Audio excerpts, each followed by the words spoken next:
Dans cette vidéo, on va corriger l'exercice 2 type bac. Première question, première partie.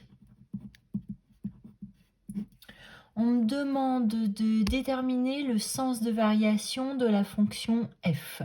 Je regarde les données de l'énoncé, j'ai deux courbes qui sont représentées.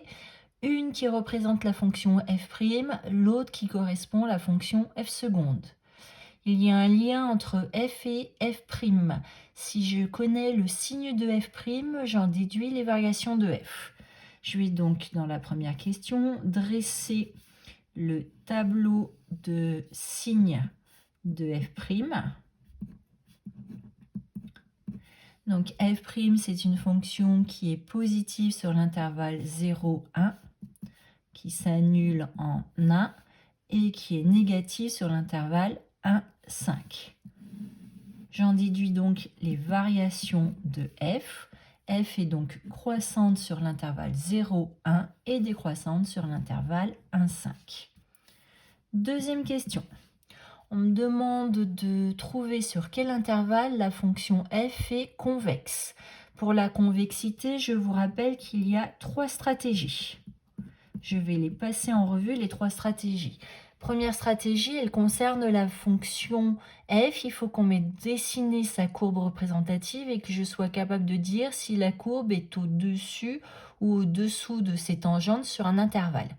Ici, la courbe n'est pas dessinée, la courbe représentative de la fonction f. Je ne peux donc pas mettre en place la stratégie 1. Stratégie 2.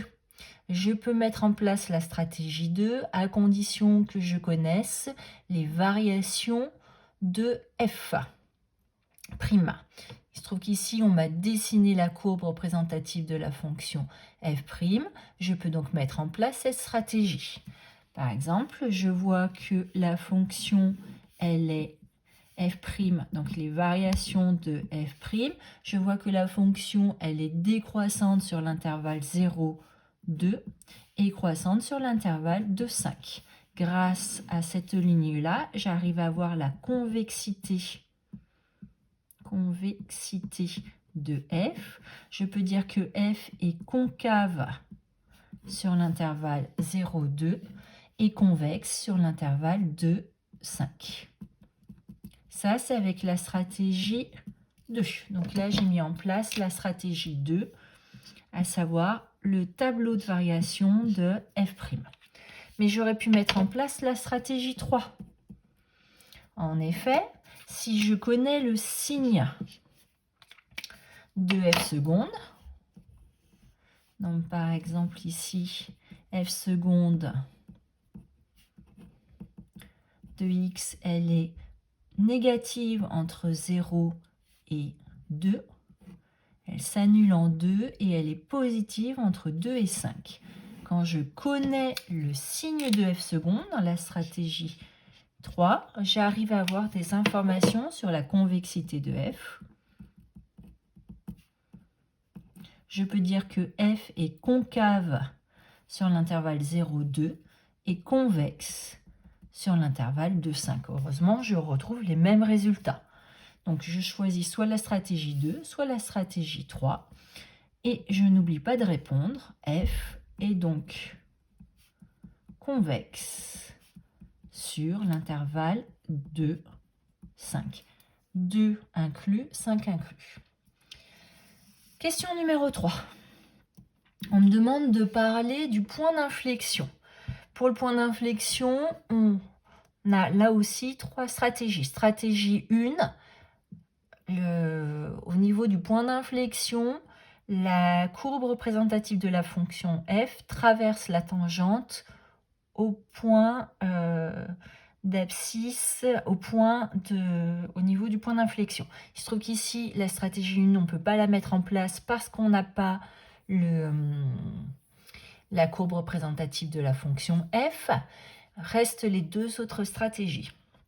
La stratégie 2 nous dit que f' doit changer de variation. Si f' change de variation, ici f' change de variation au niveau du point d'abscisse petit 2, Donc f' change de variation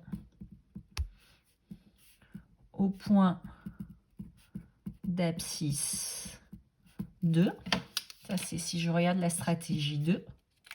Ou alors, la stratégie 3, c'est f seconde s'annule en changeant de signe. Ça, c'est hyper important. En changeant de signe en x égale 2. Donc, le point d'abscisse 2 est un point d'inflexion pour notre fonction et on n'en a pas d'autre. Donc, f admet un unique point d'inflexion